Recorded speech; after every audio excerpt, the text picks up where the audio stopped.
नमस्ते मेरे प्यारे बच्चों। आज हम ज्योग्राफी का मानचित्र अध्ययन चैप्टर को लेकर के आए। यह प्रश्न बहुत इंपॉर्टेंट होगा। इसमें जो भी प्रश्न आएंगे वो आपके मैट्रिक के एग्जाम के लिए इस बार के लिए बहुत इंपॉर्टेंट प्रश्न होंगे। देखिए, जैसे पहला प्रश्न आपका देखिए, सबसे पहले क्या है, यदि समोच्च रेखाएं दूर दूर बनाई जाती है तब इससे किस भू आकृति का प्रदर्शन होता है। जब समोच्च रेखाएं दूर दूर बनाई जाती है ना, तो इससे मंद ढाल यानी एक का आपका बी नंबर हो जाएगा।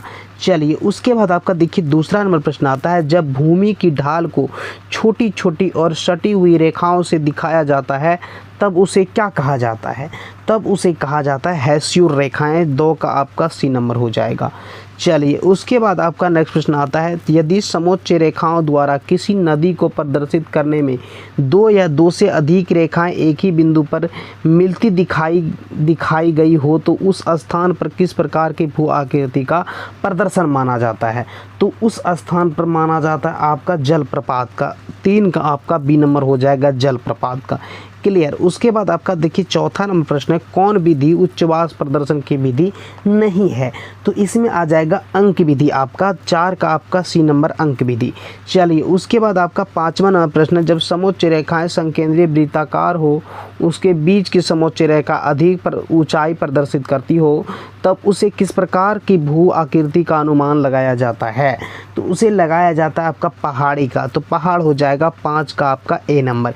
ठीक है। चलिए, उसके बाद देखिए 6ठा नंबर आपका प्रश्न है, छोटी मापनी के मानचित्रों में उच्च प्रदर्शन करने के लिए किस विधि का सहारा लेना उपयुक्त होता है। तो इसमें हो जाएगा किस विधि का सहारा लेना उपयुक्त होता है, पर्वतीय छायाकरण। 6 का आपका डी नंबर हो जाएगा। ठीक है। चलिए, उसके बाद आपका 7वां नंबर प्रश्न आता है, तल चिन्ह के संदर्भ में किसी स्थान की मापी गई ऊंचाई को क्या कहा जाता है। तो मापी गई ऊंचाई को स्थानिक ऊंचाई। 7 का ए नंबर हो जाएगा स्थानिक ऊंचाई। उसके बाद आपका देखिए नेक्स्ट प्रश्न आता है 8वां नंबर, यदि मानचित्र में क्रमानुसार पहली दूसरी समोच्च रेखाएं सटी सी, फिर उनसे दूर तीसरी चौथी समोच्च रेखाएं सटी सी और उनसे दूर 5वीं छठी रेखाएं सटी सी सटी रहती हो तो उससे किस ढाल का पता चलता है। तो उससे जो है कि पता चलता है सीढ़ी नुमा ढाल का। 8 का आपका सी नंबर हो जाएगा सीढ़ी नुमा ढाल का। ठीक है। चलिए, उसके बाद देखिए आपका 9 नंबर प्रश्न आता है, भी आकार की समोच्च रेखाएं किस स्थलाकृति के प्रदर्शन के लिए खींची जाती है। तो भी आकार का खींची जाती है बहुकोट के लिए। 9 का आपका बी नंबर हो जाएगा। चलिए, उसके बाद देखिए आपका नेक्स्ट प्रश्न आता है 10वां नंबर, प्राकृतिक मानचित्र में मरुभूमि को किस रंग से प्रदर्शित किया जाता है। तो प्राकृतिक मानचित्र में मरुभूमि को पीला रंग से। 10 का आपका बी नंबर आ जाएगा। उसके बाद 11वां नंबर प्रश्न है, इनमें उच्चवास प्रदर्शन की सर्वोत्तम विधि कौन सी मानी जाती है। तो उच्चवास की सबसे सर्वोत्तम विधि कैट्यूर या समोच्च रेखा। 11 का आपका सी नंबर हो जाएगा।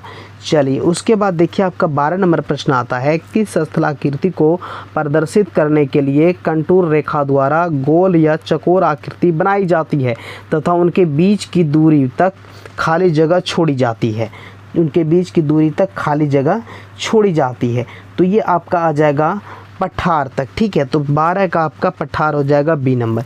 चलिए, उसके बाद देखिए आपका नेक्स्ट प्रश्न आता है 13 नंबर, भारत के सादे मानचित्र में दक्षिण पठार को प्रदर्शित करना हो तो किस रंग से उसकी पुताई करना उपयुक्त होता है।